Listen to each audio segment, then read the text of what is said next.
A Short Hike is a beautiful, character-focused open-world platformer. It puts you in what feels like a never-ending, yet intentional and focused world with new surprises and challenges waiting around every corner. Warning, this video will contain story and gameplay spoilers. If you haven't yet, A Short Hike is only about 2 hours long. I recommend you go play it and come back. Now, let's dive into A Short Hike. I wouldn't exactly call A Short Hike a narrative-focused game, but rather a character one. It is the definition of doing it for the journey and not the destination. With that said, you play as a penguin named Claire, and the game begins with you at home, which is at the bottom of what you will soon discover is a mountain containing a few different trails. The primary one that you need to focus for the endgame being Hawk Peak. Your Aunt May, or Ranger May as many NPCs call her, is sitting by the fire and you begin a conversation where it's revealed to the player that you are waiting for a phone call, but the only place in the island with reception is the highest point of Hawk Peak.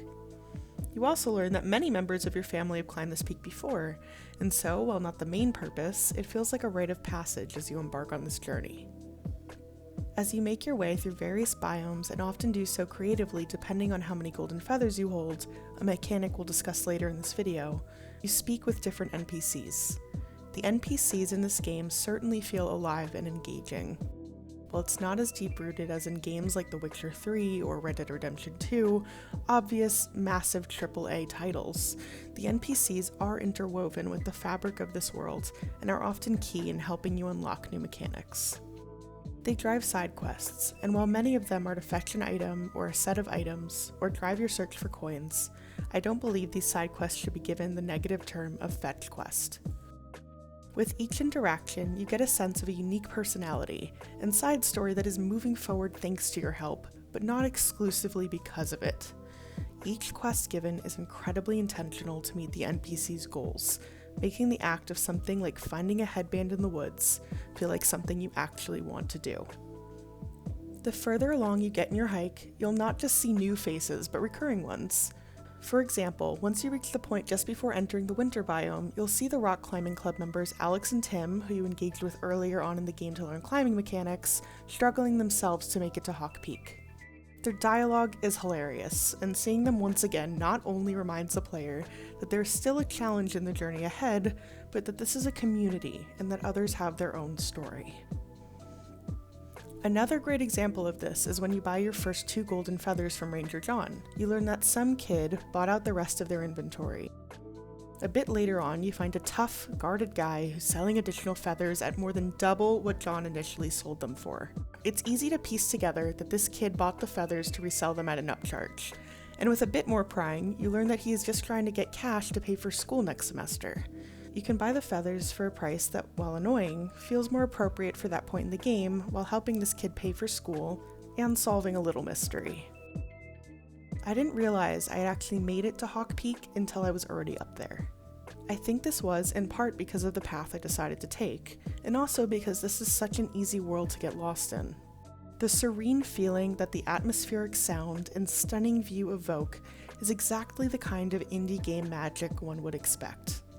The reveal that the call Claire had been waiting for was from her mom, who had just undergone surgery, was also the kind of heartwarming and bittersweet message that felt perfectly weighted in the moment.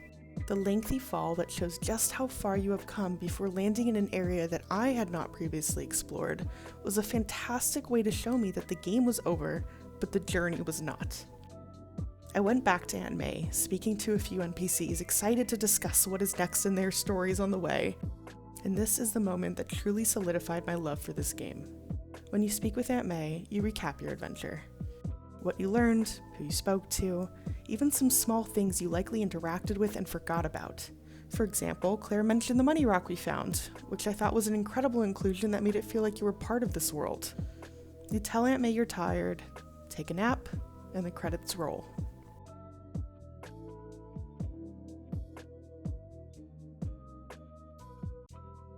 While I played it on PC, A Short Hike can only be played with a controller. I used an Xbox-style controller, so when I talk controls, that is what I'll be referencing. But for the duration of this section, I'll keep a handy little key in the bottom of the screen so that you can quickly translate to DualShock, DualSense, or Switch controls if that's your preference. I found A Short Hike's controls to be easy to grasp, with plenty of helpful reminders along the way. You can find them by interacting with some NPCs at set points who can remind you of a system or even specific controls, or having it on the button you hover over in the inventory panel, or even pop up with any interactionable item. In a roughly 2-hour story, you'd be surprised at how many mechanics are stuffed into this game, and even more surprised at how many of them are done so thoughtfully and so simply as to not overburden the player with controls. It primarily uses 2 buttons for interaction, A for engaging with static objects or NPCs, and B for using a tool. Y pulls up your inventory. This was easy to pick up, and with visible but not annoying reminders, hard to forget. In other words, this game feels accessible for a wide audience. One detail I think reinforces this is that you automatically pick up coins when walking over them. Since this is by far the most frequent item you will come across, the lack of need for a button input to interact is a welcome detail that truly shows this developer doesn't want to waste your time. The Golden Feather system is the core progression system in the game. 1 feather equates to a set amount of stamina that lets your player climb, run, or jump further. This and the cold are clever ways to keep you from areas and heights that would keep you from reaching the top too quickly, while also offering a perfect incentive to explore the world so you can earn coins to buy feathers, or even find some on their own in the wild. I would argue that the gliding system is the most complex mechanic in A Short Hike, but running with its theme of accessibility, I wouldn't say it is something that you have to master or even be very good at to enjoy the game. While I believe I was pretty good at it by the end of my playthrough, I only used the downdraft maneuver a few times, and very intentionally to reach a certain area only once at the end because it encouraged you to do so. But I believe you could have normally glided or likely even fallen and still ended up in the same place. While it can be mildly jarring at first, the camera's movement and different angles you then must play from is not too difficult to get used to.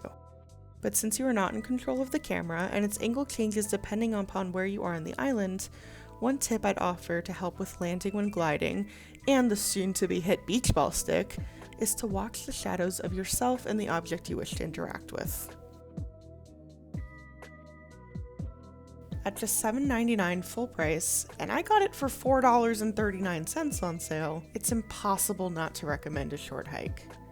The best games come from those most passionate about their art, and from the genius weaving of 2D and 3D pixel art, to the peaceful and encouraging sound design, to the smallest of details that just make you want to explore.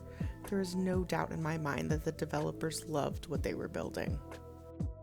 Until next time, I'm 16-Bit Mermaid, and if you'd like to support this channel, please like and subscribe, and let me know in the comments what you thought of A Short Hike, and what game you'd like to see me critique next.